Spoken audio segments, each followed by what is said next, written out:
कि ये बदलाव बहुत जल्द होने वाले हैं।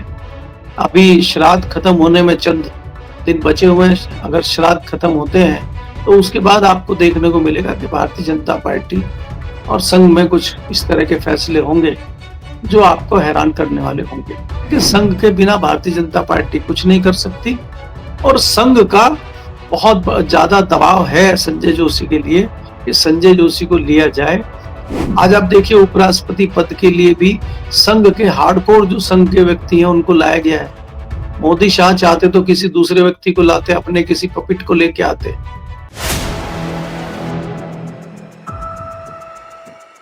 नमस्कार दोस्तों, आप देखना शुरू कर चुके हैं 4 PM यूपी। 17 सितंबर यानी आज प्रधानमंत्री नरेंद्र मोदी का जन्मदिन है और भाजपा जो कि राष्ट्रीय अध्यक्ष पद को लेकर लंबे समय से जारी खामोशी अब बड़े बड़े राजनीति संकेतों की तरफ इशारा कर रहा है। कहा जा रहा है कि यह देरी सिर्फ नाम तय करने की वजह से नहीं बल्कि भाजपा और राष्ट्रीय स्वयंसेवक संघ के बीच बढ़ती खींचतान का नतीजा भी है। संघ चाहता है कि पार्टी का अगला अध्यक्ष ऐसा व्यक्ति हो जो उसकी विचारधारा और संगठनात्मक अनुशासन से गहराई से जुड़ा हो। इसी सिलसिले में गुजरात में संगठन के अहम पदों पर काम कर चुके और संघ के समर्पित कार्यकर्ता माने जाने वाले संजय जोशी का नाम सामने आ गया है। हालांकि यही नाम भाजपा के भीतर सबसे बड़ी रुकावट भी है। प्रधानमंत्री नरेंद्र मोदी और गृह मंत्री अमित शाह संजय जोशी को कतई मंजूरी नहीं देना चाहते। दोनों के बीच पुराने मतभेदों की कहानियां राजनीति हलकों में जगजाहिर है। जोशी का संगठन पर पकड़ और संघ से उनकी निकटता संघ को भले ही रास आती हो, लेकिन मोदी शाह की जोड़ी के दौर में भाजपा के बड़े फैसले में संघ का हस्तक्षेप काफी सीमित रहा है। नड्डा का वह बयान भी संघ भूला नहीं जिसमें उन्होंने कहा था कि भाजपा को अब संघ की उतनी जरूरत नहीं है। यही कारण है कि अध्यक्ष पद पर फैसले की देरी अब भाजपा संघ के रिश्तों में तनाव का आईना भी बन रही है। फिलहाल आज प्रधानमंत्री का जन्मदिन है और इस जन्मदिन पर वो किस तरह से उन्होंने संगठन में अपनी पहचान बनाई और क्या कुछ किया, इस मुद्दे पर आज हम बात करेंगे केपी मलिक सर से। बहुत बहुत स्वागत है केपी सर आपका। जी धन्यवाद सुष्मिता जी। सर, इस महीने यानी कि आज 17 तारीख को देश के प्रधानमंत्री नरेंद्र मोदी के 75 साल के होने जा रहे हैं और अब से ठीक 12 साल पहले 13 सितंबर को उन्हें साल 2014 के लोकसभा चुनाव के लिए पीएम पद का उम्मीदवार घोषित किया गया था। ये घोषणा भाजपा अध्यक्ष राजनाथ सिंह ने नई दिल्ली में पार्टी संसदीय दल की बैठक के बाद की। इस बैठक में तमाम कोशिशों के बावजूद आडवाणी बैठक में शामिल नहीं हुए। सुषमा स्वराज और मुरली मनोहर जोशी भी प्रधानमंत्री पद के लिए मोदी की उम्मीदवारी का विरोध कर रहे थे, लेकिन अंततः वे पार्टी के बहुमत के आगे झुक गए। अब सवाल यह है कि मोदी की उम्मीदवारी में ऐसा क्या था जो आडवाणी और जोशी जैसे वरिष्ठ नेताओं को परेशान कर रहा था? देखिए सुष्मिता, अगर आप देखें सबसे पहले तो आज मोदी जी को, देश के प्रधानमंत्री को 75 वर्ष पूरे होने पे और आज उनका जन्मदिन है, हम शुभकामनाएं देते हैं। दूसरा ये भी उम्मीद करते हैं जो जुमला उन्होंने छोड़ा था 75 साल वाला, क्या उस पर खुद अमल करेंगे वो। हालांकि मुझे पता है कि वो जुमला ही साबित होगा। और आपने जो सवाल पूछा है कि आडवाणी जी, मुरली मनोहर जोशी, सुषमा स्वराज और तमाम एक ऐसा बड़ा ग्रुप था जो इनके नाम को प्रपोज नहीं करना चाहता था और कहीं ना कहीं पार्टी के ऊपर इस तरह का दबाव बनाया गया, पार्टी को इस तरह से किया गया कि उस समय के राष्ट्रीय अध्यक्ष राजनाथ सिंह को इनका नाम प्रधानमंत्री पद के लिए, प्रधानमंत्री पद के दावेदार के लिए इनका नाम पहले प्रपोज किया गया और फिर 14 में जब ये चुनाव जीत के आए फिर इनका नाम संसदीय दल की मीटिंग हुई और आडवाणी जी और बाकी सब लोग बोले तो उसमें तो जाहिर सी बात है कि इनके चेहरे पे इलेक्शन लड़के आए थे तो इनको पीएम बनना ही था। अब आपने जो सवाल पूछा है कि विरोध क्यों कर रहे थे मुरली मनोहर जोशी और आडवाणी जी, वो जानते थे कि जहां आज हम खड़े हैं इस तरह की परिस्थितियां ये व्यक्ति लेके आएंगे, क्योंकि वो इनको आज से नहीं, वो तो इनको 95, 93 से जानते हैं। जिस प्रकार से गुजरात में भारतीय जनता पार्टी और संघ काम कर रहा था और संजय जोशी और ये मिलके, वहां पे भी एक बहुत अच्छी टीम उन दिनों हुआ करती थी जिसमें प्रवीण तोगड़िया, संजय जोशी और अमित शाह और ये आपके नरेंद्र मोदी जी मिलके बहुत अच्छा काम कर रहे थे। तो वहां पे ये हुआ कि जब गुजरात में सरकार बनाने का समय आया तो इनकी जोड़ी होती थी संजय जोशी की और मोदी जी की। तो उसमें ये हुआ कि भाई इनको ये लग रहा था कि सीएम के लिए संजय जोशी जी मेरा नाम प्रपोज करेंगे, क्योंकि संजय जोशी बहुत अच्छी स्थिति में थे। संजय जोशी नागपुर से आते हैं, संजय जोशी आरएसएस के बहुत करीब थे, संजय जोशी मराठी हैं, चित्पावन ब्राह्मण हैं, तो उनका बहुत दबदबा आरएसएस में और भारतीय जनता पार्टी में था। उसमें यह हुआ कि उसके बाद इन्होंने नाम केशुभाई पटेल का प्रपोज कर दिया, क्योंकि वो वरिष्ठ थे, पार्टी में पुराने समय से थे, अच्छा काम कर रहे थे। तो उस दौरान ये हुआ कि फिर इनमें अदावत शुरू हो गई संजय जोशी और नरेंद्र मोदी में। और जब अदावत शुरू हो गई तो फिर खटपट वहां शुरू हुई, तो वो असहज हो गए केशुभाई पटेल, और उन्होंने ये कहा कि इन दोनों में से किसी एक को यहां से हटाना पड़ेगा। तो फैसला ये लिया गया कि नरेंद्र मोदी जी को दिल्ली भेजा गया। उन्होंने दिल्ली में काम किया और दिल्ली में फिर धीरे धीरे अडवाणी के करीबी हो गए, और उसके बाद फिर जो है 2001 में वो मुख्यमंत्री बन के उनकी वापसी हो गई। वो लंबी कहानी है किस प्रकार हुई, क्या हुई। और उसके बाद जब वो गुजरात में आए तो फिर उन्होंने संजय जोशी से बदला लेने का निर्णय किया। फिर संजय जोशी दिल्ली आए, और दिल्ली में उनको जब कोई एक सम्मेलन हुआ था, उस सम्मेलन में ये हुआ कि भाई संजय जोशी जी को बनाना है, तो उन्होंने मना कर दिया कि अगर संजय जोशी को बनाएंगे, उनके नाम की घोषणा करेंगे, तो मैं उस प्रोग्राम में नहीं आऊंगा। क्योंकि पार्टी लगातार कमजोर होती जा रही थी और मुख्यमंत्री गुजरात के नरेंद्र मोदी थे, तो कई सारी चीजों पे इन पे आश्रित थी पार्टी। और भारतीय जनता पार्टी को अगर सत्ता में आना है तो शाम दाम दंड भेद, फाइनेंस की व्यवस्था, पार्टी की सारी चीजों की व्यवस्था, तो कौन एक ऐसा कद्दावर नेता पार्टी में हो जो देश में सरकार बना सके। तो जब इन्होंने बताया कि मेरे पास इस तरह की सारी योजना है, तो संघ ने और भाजपा के लोगों ने इनको मंजूरी दे दी। हालांकि अडवाणी हो, मुरली मनोहर जोशी हो, सुषमा स्वराज हो, वो इनकी कार्यप्रणाली जानते थे, इसलिए उन्होंने इनको सहमति नहीं दी थी। लेकिन वो भी कमजोर सिद्ध हुए इनको रोकने में, और अल्टीमेटली फिर इनको आगे लाया गया, इनके नेतृत्व में चुनाव लड़े और अभूतपूर्व सफलता इन्होंने हासिल करी 2014 में। वो सब आपके सामने है, और 2014 से आज हम 2025 में खड़े हैं।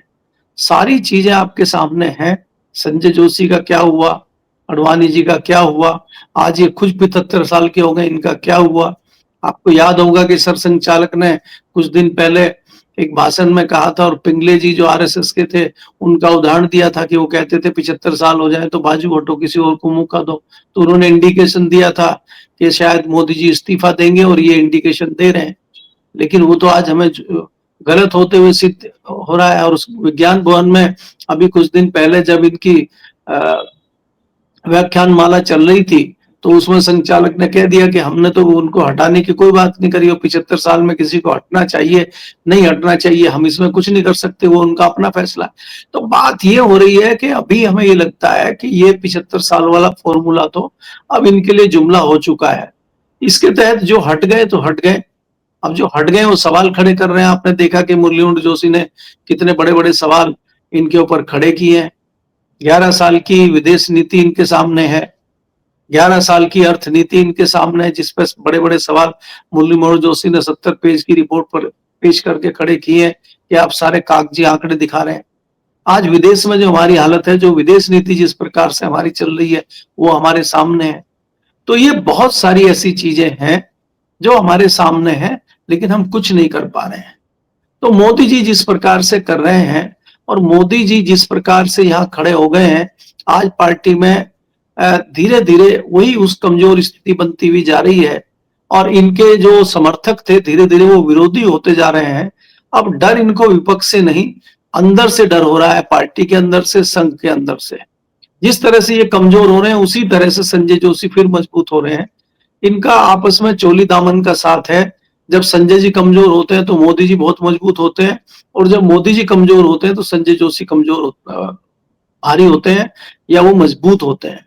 तो आज की परिस्थितियों में हमें लग रहा है कि संजय जोशी जी मजबूत स्थिति में है, और पूरा संघ उनके ऊपर दारोमदार कर रहा है, और उनको कोई बड़ी जिम्मेदारी बहुत जल्दी मिल सकती है, मुझे ऐसी उम्मीद है।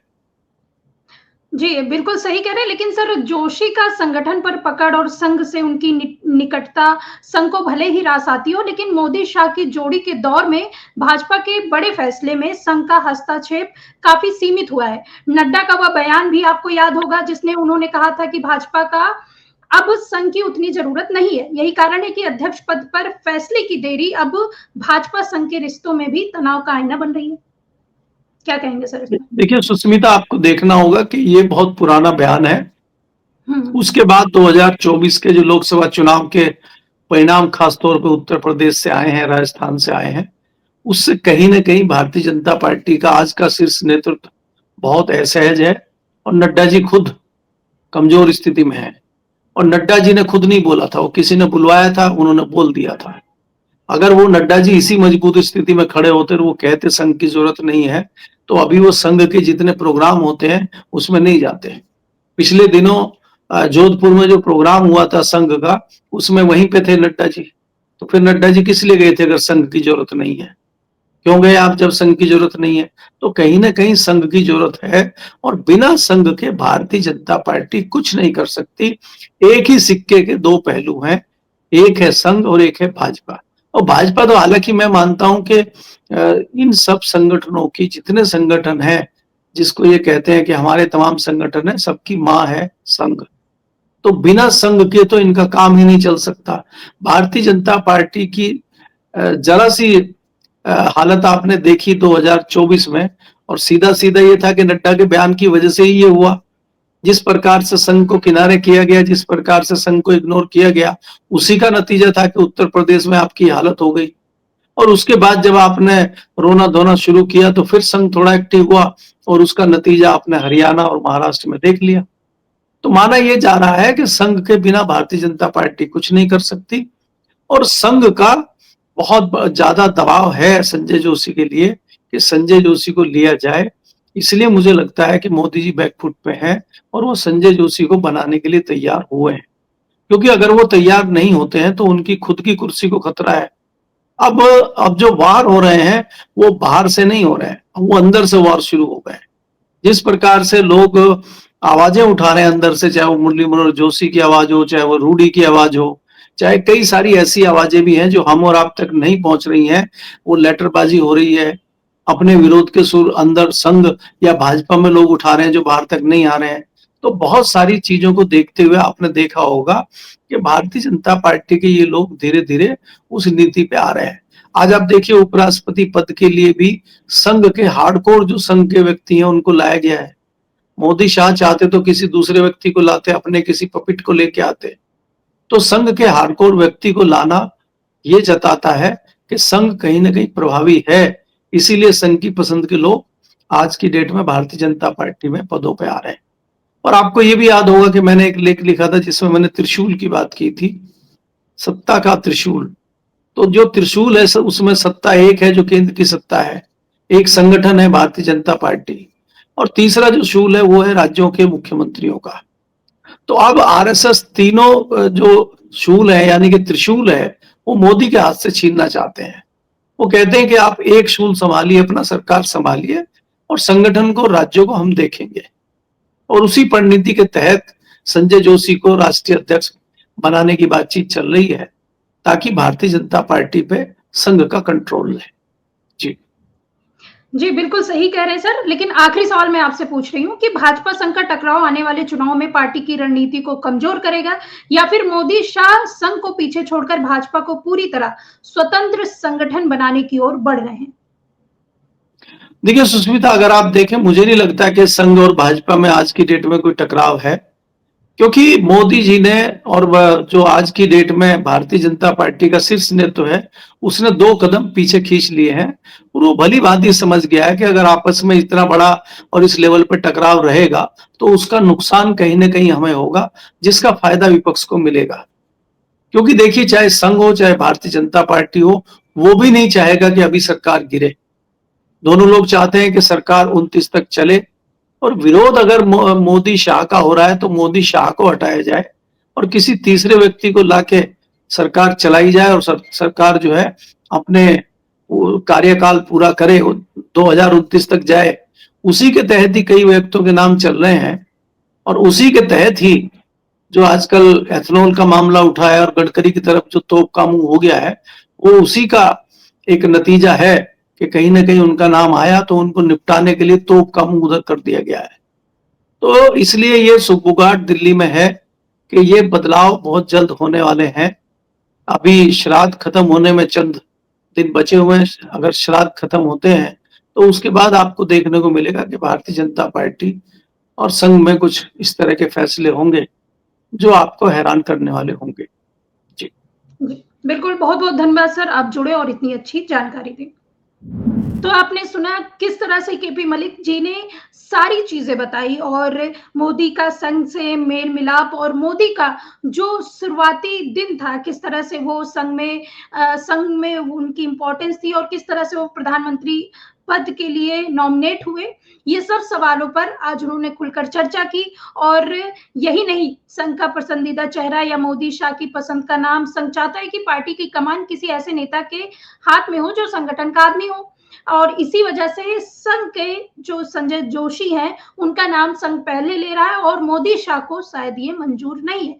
फिलहाल क्या होता है आने वाले दिनों में, ये इस पर हमारी नजर रहेगी। तब तक के लिए देखते रहिए 4 PM यूपी। मैं सुष्मिता, नमस्कार।